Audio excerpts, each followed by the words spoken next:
Good morning, everyone. I wanted to just make a quick video to say hi. I miss everybody. I really wanted to be able to do some live classes at the beginning of the week just to get caught up and say hey. But this schedule that is just my son's individual Zoom meetings with teachers and therapists is a little overwhelming to be able to schedule with you guys, and then Joey's school and stuff. So I will do my best. My little friends, student A and B, will also return, just not today. But we are going to continue on with our logs unit. Other than math, I hope everybody is doing really well. And had a really good spring break. I know this is super, super hard. Last week, though, we had a big scare when we were told that my grandma was diagnosed with COVID. She had been having shortness of breath and ended up in the ER twice, and then they finally did a CT, and the cardiologist called my sister and said it looks like COVID. Fortunately, after several tests, they determined it was not. It's some other lung disorder, disease, something like that. She's back at home, but man, did that put some things into perspective for me. I just want everyone to be safe and healthy, and when things return to normal, I want everyone to be there. So, we've had some funny things happen around the house too. Joey bought $100 worth of videos off of the on-demand feature. We now have a pin on it, so she can't do that. Brian learned to mow the lawn. He was super excited about that. You would have thought he was 16 and getting to learn to drive the car. So, we're trying to make the most of it, and I hope you guys are too. I miss you. I hope you're doing well. Feel free to email me. Feel free to send me video messages. Feel free to send me a Mrs. Dempsey puppet, please. And maybe names for my students. So, or even make your own students and send them to me. So, also, if you were some of the students that said in the quiz that we had that the one thing that had not appeared in Mrs. Dempsey's videos were puppets, you're behind. So, be careful. I miss you. See you soon. All right, so we're going to spend a little time today just reviewing some of that stuff that we had learned about logarithms before. So up at the top here, if you guys don't have this written down on paper somewhere where you can see it, it's going to be really helpful. These are the 3 law of logs that we talked about, the condensed form and the expanded form. And then these are like the 4 properties that we started talking about when we were evaluating logarithms. So if you need to, pause the video, copy down the notes, and then start it again. But I'm going to work us through some examples, and then we're going to try a different kind of problem at the end. So in question number 1 here, it's asking us to expand and evaluate when possible.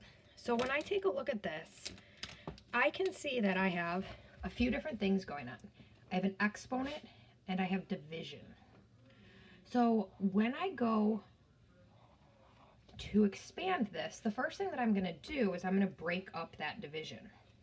So when I go ahead and I do that, the numerator is always what's first. I have log base 8 of x, and the square root, I don't want to leave it as the square root.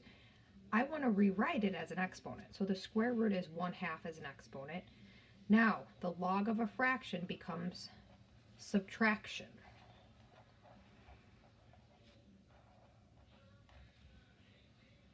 So I'm almost done with this problem, but there's 2 more things that I can end up doing. Now, if I'm expanding, I don't want to leave this exponent as an exponent. I want to move it as a coefficient. So I have 1/2 log base 8 of x minus, well, so here when I look at this, log base 8 of 64 means 8 to what power is 64? Well, that is 2. So I'm going to write it as such. Now, one thing that can get confusing when you're looking at this is sometimes it looks like you have log base 8 of the quantity of x minus 2. I don't like that way that that looks. I like to know exactly who that log belongs to, so I'll put that in parentheses. It's not wrong if you don't, it just makes it a little more clear. Now, when we take a look at this problem, you're probably looking at it going, it's got no variables, there's no operations. But there's going to be more than one way that we can actually expand this. And this is going to become helpful when we get to the different problem I'm going to do with you later. So when we go to expand this one, you want to really identify the fact that you have a base of 2. So because your base is 2, you want to see, is there a factor of 2 or a multiple of 2 that's a factor of 20? So I could start this by saying, okay, so this is log base 2, and I could rewrite this as 2 times 10.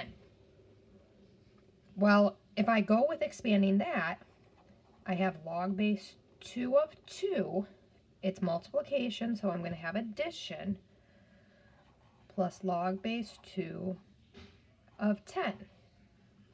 Well, log base 2 of 2, this property, when these match, it's going to be 1. So now I'm going to have 1 plus, but now I have log base 2 of 10. And 2 still is a factor of 10. So I'm going to rewrite that as log base 2 of 2 times 5. And now I can go ahead and expand this. So I have 1 plus log base 2 of 2 plus log base 2 of 5. So this again is 1. So my final answer would be 2 plus log base 2 of 5. Now, was there a shorter way to get there? Yeah, there was. I could have said, well, okay, 4 is a multiple of 2, and it goes into 20. So you guys could have gone right to log base 2 of 4 plus log base 2 of 5. Well, this means 2 to what power gets you to 4? So then that would have been 2 plus log base 2 of 5. It's whatever you understand and you're more comfortable with. Okay, now, the problems I just did were going to help you in a minute when I do these new problems. But when we start solving log equations tomorrow, it's condensing that is going to be the most important. So when you guys are condensing, there's a few things you want to know. The first thing that you want to do is you want to take any coefficient, so like the 2, 3, 2, 1/2, 2, and you want to move them back as exponents. So I'm going to take this 2 and move it back to be the exponent here. Well, when I do that, it becomes 6 squared. So I end up with log of 36.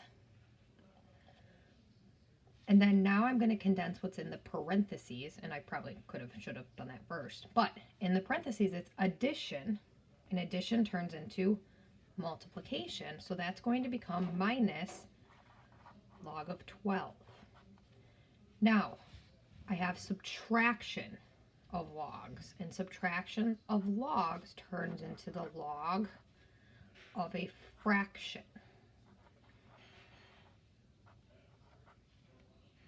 Well, log of 36 over 12 becomes log of 3.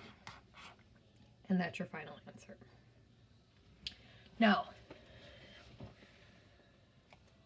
for this next one, we're going to do the same thing. Take these, move them back to exponents. So I end up with log base 2 of 5 to the third, which is 125, minus log base 2 of, well, this will turn into 10 squared, which is 100. Subtraction turns into the log of a fraction of 125 over 100, which would become log base 2 of 5/4. All right. And this last one. Hopefully you guys are like pausing them, trying them. You just laughed when I said that. Okay. This, pew, this, pew.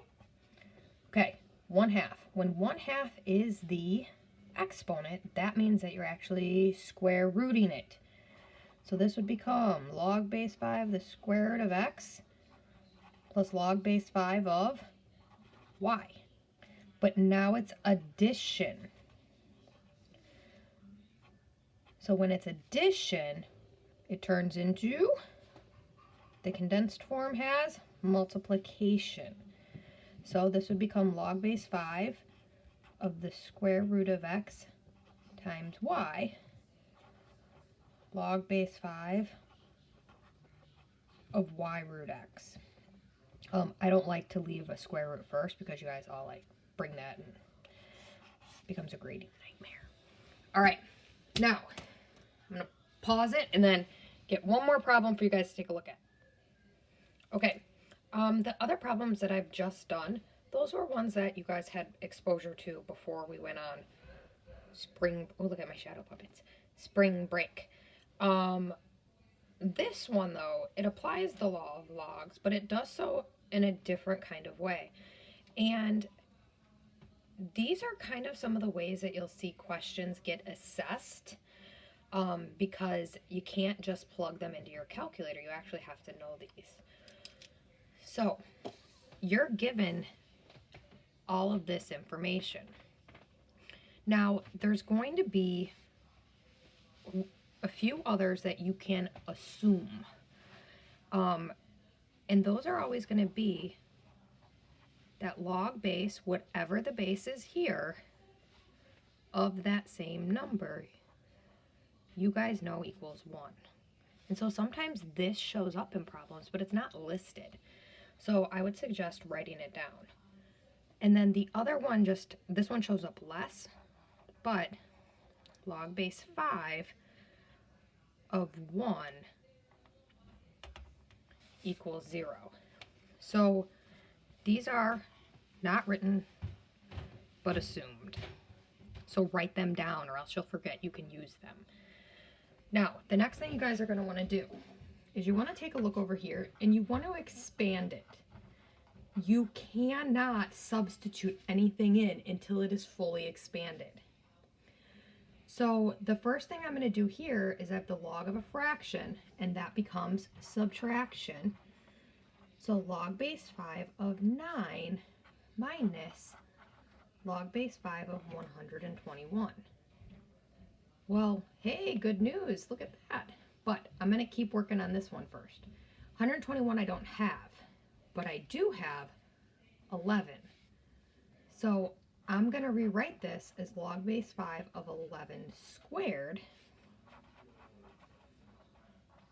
Well, I'm not fully expanded yet because I still have an exponent. And so this becomes the coefficient. Log base 5 of 9 minus 2 log base 5 of 11. So I have it fully expanded now, and now that I actually have this in my problem, I can replace it with a c. Then I have this log base 5 of 11, and I can replace that with an a. So you cannot make your substitutions until it is fully expanded. You should never have like a squared here, things like that. Now the last one, This is the last one for the day. Then I'm going to combine all these videos for you and hope that I can get through second grade reading. Now, when I take a look over here, one of the first things I said to you guys was, let's make sure that you're writing down the assumed ones. So we have log base 7 of 7 equals 1. I learned earlier this week that writing 7s like this for my child freaks him out. And log base 7 of 1 equals 0. So those are my assumed ones. So now what I'm going to do is I'm going to start expanding this. And right away I have a fraction, so I'm going to go with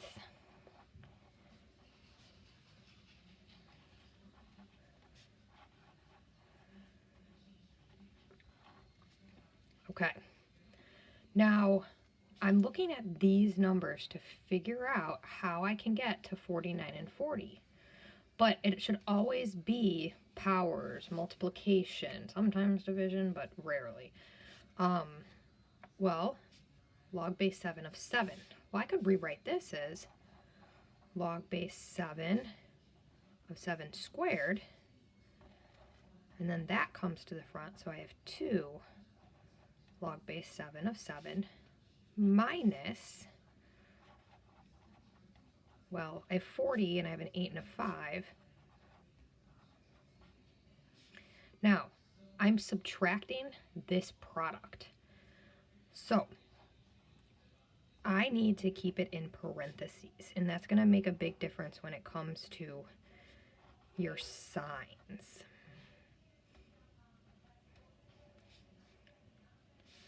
So, now that I have log base 7 of 7, log base 7 of 8, log base 7 of 5, now I'm going to make my substitutions. So, this was just 1.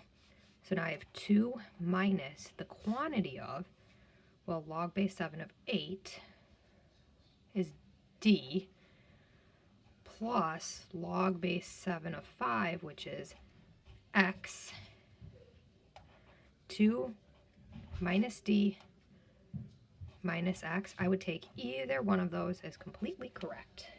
All right, that's it, folks. Stay tuned for work.